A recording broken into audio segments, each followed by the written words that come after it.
علیکم ناظرین، آج ہم بات کریں گے فیمیل میں انڈوں کا سائز جو ہوتا ہے وہ چھوٹا کیوں ہوتا ہے، انڈے کمزور یا پھر کم کیوں بنتے ہیں۔ ان تمام سوالوں کے جواب کے لیے آپ میری ویڈیو کو اینڈ تک ضرور دیکھیں۔ اگر آپ میرے چینل پر نئے ہیں تو آپ میرے چینل کو لائک اور سبسکرائب کریں، میڈیکل کے ریلیٹڈ ویڈیو آپ کو ملتی رہے۔ اب بات کرتے ہیں اپنے ٹاپک پر۔ فیمیل میں ایگ انڈے چھوٹے اور کمزور ہونے کی سب سے پہلی وجہ، اگر کسی فیمیل کے پیریڈ سائیکل ریگولر نہیں ہے، اس کو پیریڈ ہارمون نہیں آتے۔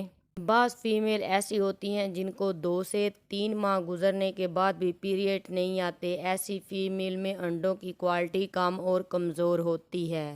اس کی دوسری بڑی وجہ تھائرائیڈ گلینڈ کی خرابی کی وجہ ہے، جس وجہ سے انڈوں کا سائز کم اور کمزور ہوتا ہے۔ اگر آپ کو گردن پر گلٹی بنی محسوس ہوتی ہے یا ڈاکٹر آپ کا چیک اپ کرتی ہے اپنی فنگر کی مدد سے آپ کی گلٹی تو اور ساتھ آپ کو تھائرائیڈ پروفائل کے ٹیسٹ کرواتی ہے، اگر تھائرائیڈ کے ٹیسٹ کی رپورٹ نارمل نہ ہو، اس وجہ سے بھی انڈے کمزور اور سائز میں چھوٹے بنتے ہیں۔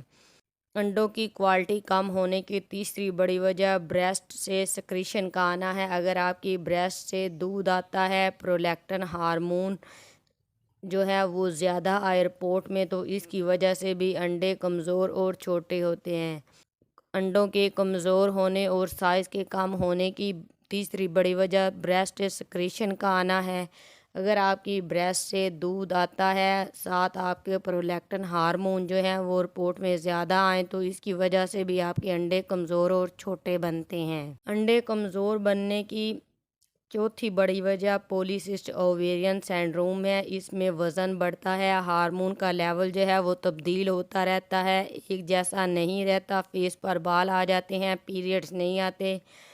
ان وجہ سے بھی جو فیمیل کے انڈے ہوتے ہیں وہ کمزور اور سائز میں چھوٹے بنتے ہیں۔ یہ اوپر جو ساری وجوہات میں نے آپ کے ساتھ بیان کی ہیں، یہ ساری انڈوں کے کمزور اور چھوٹے بننے کی وجہ ہیں، ریزن ہیں۔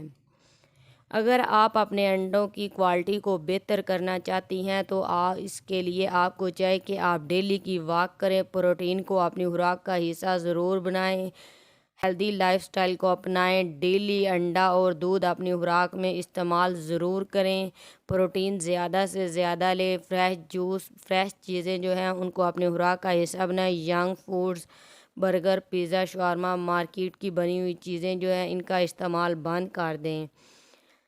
اور اس کے ساتھ آپ کسی اچھی گائنیکالوجسٹ سے اپنا ٹریٹمنٹ ضرور کرائیں، ان سے کنسلٹ کریں اور ڈاکٹر کے مشورے کے مطابق اپنی دوائی جاری رکھیں۔ امید کرتی ہوں آج کی میری یہ ویڈیو آپ کو پسند آئی ہوگی۔ اگر آپ کو میری آج کی یہ انفارمیشن پسند آئی ہے تو آپ میرے چینل کو لائک، سبسکرائب کریں۔